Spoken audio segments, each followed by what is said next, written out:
Hop, assalomu alaykum hurmatli o'quvchilar. Demak, bugun sizlar bilan milliy sertifikatga tushgan savollarni yechimlarini birma-bir ko'rib chiqamiz.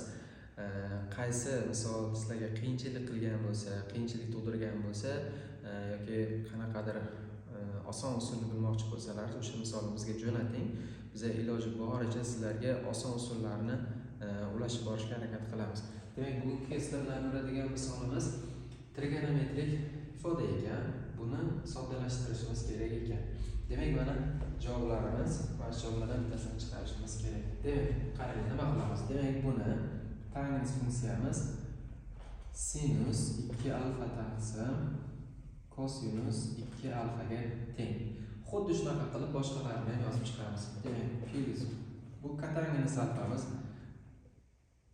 kosinus 2 alfa taqsim sinus 2 alfaga teng. Tangens yana, demak bu sinus 6 alfa taqsim kosinus 6 alfaga teng. Bunisi demak kosinus 6 alfa taqsim sinus 6 alfaga teng. Endi qarang. Bu ikkalasiga umumiy makhraj beraman alohida. Bu ikkalasiga umumiy makhraj beraman alohida. Xo'p, bunga ikkalasiga makhraj kosinus 2 alfa bilan sinus 2 alfa ni ko'paytmasi bo'ladi. Xo'p, demak bunga sinus 2 alfa yetmayapti. Bunisiga esa kosinus 2 alfa yetmayapti. Endi sinus 2 alfa ni sinus 2 alfa ga ko'paytirsak, sinus kvadrat 2 alfa bo'ladi. Demak, yozamiz sinus kvadrat 2 alfa plus bu ikkalasi esa kosinus kvadrat 2 alfa ni beradi. Makhrajimiz shu ikkalasini ko'paytmasi. Kosinus 2 alfa ko'paytirilgan sinus 2 alfa. Endi bu ikkalasiga alohida makhraj beramiz. Bu ikkalasiga ham makhraj kosinus 6 alfa bilan sinus 6 alfa makhraj bo'ladi. Demak, bunisiga sinus 6 alfa beramiz, bunisiga esa kosinus 6 alfa beramiz. Sinus 6 alfa bilan sinus 6 alfa ko'paytmasi, demak sinus kvadrat 6 alfa bo'ladi. Bunisi esa kosinus kvadrat 6 alfa bo'ladi. Bu makhraj shu ikkalasini ko'paytmasi. Kosinus 6 alfa ko'paytirilgan sinus 6 alfa. Endi suratini qaranglar. Sinus kvadrat 2 alfa plus kosinus kvadrat 2 alfa. Bu alfalar demak bir xil kelsa, kvadratlar bo'lsa, bittasi sinus, bittasi kosinus bo'lsa, bu 1 ga teng. Demak, bu 1 taqsim kosinus 2 alfa ko'paytirilgan sinus 2 alfa berdi bizlarga. Bu ham xuddi shunaqa mana surat 1 ga teng bo'lib qolyapti. Makhraji esa kosinus 6 alfa ko'paytirilgan sinus 6 alfa beradi. Endi qarang. Buni ham bu kasrimizni ham surat va makhrajni 2 ga ko'paytirib yuboraman. Nima uchun? Chunki makhraji sinus 2 alfa formulasini beradi shunda. 2 kosinus 2 alfa sinus 2 alfa. Shuning uchun demak suratni ham 2 ga ko'paytiraman, makhrajni ham 2 ga ko'paytiraman. Mana bunisini ham suratni ham 2 ga ko'paytiraman, makhrajni ham 2 ga ko'paytiraman. Shunda nima bo'ldi?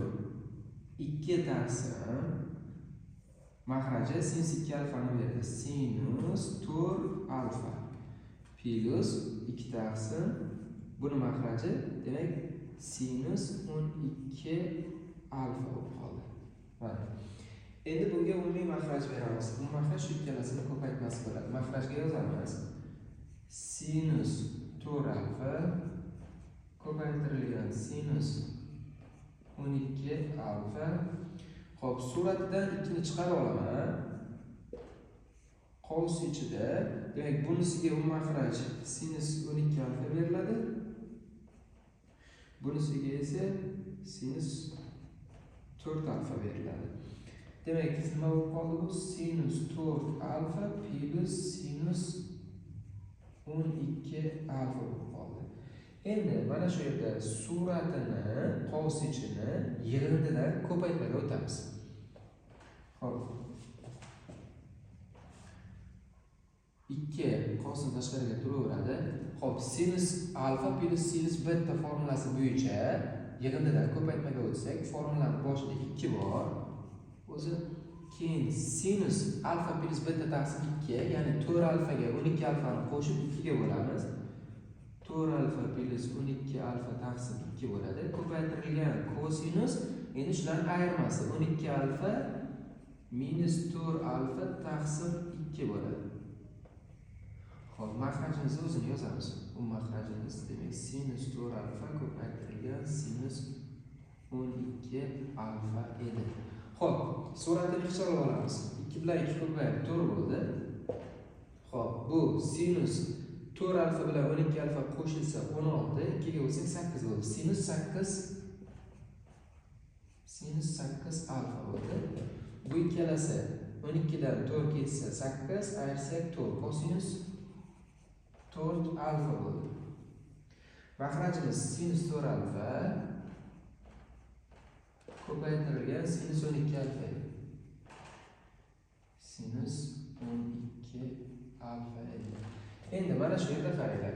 Mana bu sinus 8 alfani sinus 2 alfa formulasi bo'yicha ochib chiqsalaringiz 2 sinus 4 alfa ko'paytirilgan kosinus 4 alfaga teng bo'ladi. Sinus 2 alfa bo'yicha. O'sha sinus 4 alfa bilan mana mahrajimizdagi sinus 4 alfa qisqarib ketadi. Formuladagi mana 2 bilan mana bu 4 ko'payib 8 bo'ladi. 8. Bu yerda kosinus 4 alfa bilan mana bu kosinus 4 alfa ko'payib ketib ikkalasi kosinus kvadrat 4 alfani beradi. Mahrajda esa sinus 12 alfa qoldi. Sinus 12 alfa. Bo'ldi. Endi demak D javob bo'lar ekan. Xo'p, o'quvchilar, yechimimiz ma'qul bo'lgan bo'lsa, like va kommentariyani bosib qo'yishni unutmaymiz. Keyingi misollarda ko'rishguncha.